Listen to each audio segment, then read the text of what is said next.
Hello बच्चों, let's see this question. Wavelength for high energy electromagnetic radiation transition EMR मतलब electromagnetic radiation बच्चों transition in H atom is 91 nanometers. What energy is needed for this transition?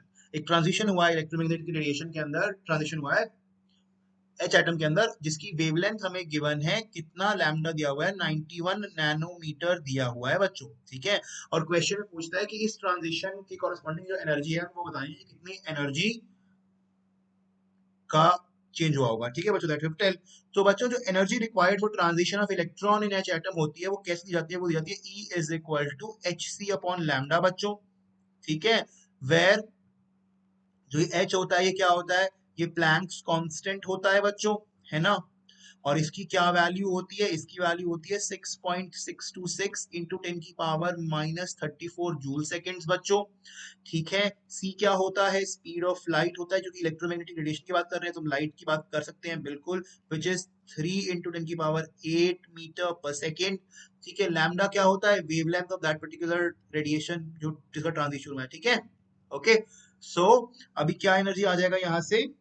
E is equal to H यानी कि 6.626 into 10 to the power minus 34 joule seconds in multiplication with 3 into 10 की power 8 meter per second divided by lambda यानी कि 91 nanometre. अच्छा एक और बात, nanometre में दिया हुआ है बच्चों, तो आपको पता होना चाहिए कि 1 नैनोमीटर इज इक्वल टू 10 की पावर माइनस 9 मीटर। सिंस हर एक यूनिट जूल में मीटर पर सेकंड में है, तो ऐसा यूनिट मुझे कन्वर्ट करना पड़ेगा मेरे लैम्डा को, तो वो किसके इक्वल हो जाएगा? 91 into 10 to the power minus 9 meters के बच्चों। तो वही पुट कर दो, 91 into 10 to the power minus 9 meters बच्चों। ठीक है, ये पुट करने के बाद जब मैं सॉल्व करूंगा तो मेरी एनर्जी किसके इक्वल आ जाएगी?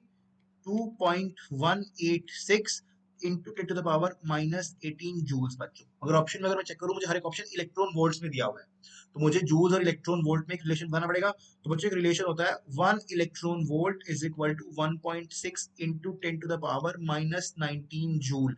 आपको ये रिलेशन याद होना चाहिए, ये फैक्ट होता है, ये आपको याद होना चाहिए, तभी आप यूनिट कन्वर्जन कर पाएंगे। ठीक है बच्चों, तो अगर मुझे इलेक्ट्रॉन वोल्ट में निकालनी हो मेरी एनर्जी और जूल्स में दी हुई है, तो मैं डिवाइड कर दूंगा इसको 1.6 into 10 to the power minus 19 से, और कर दो तो हो जाएगा 1.6 into 10 to the power minus 19। और जब अब जो एनर्जी आएगी वो आएगी इलेक्ट्रॉन वोल्ट में, और सॉल्व करने पे एनर्जी क्या आ रही है? 13.6 इलेक्ट्रॉन वोल्ट आ रही है बच्चों।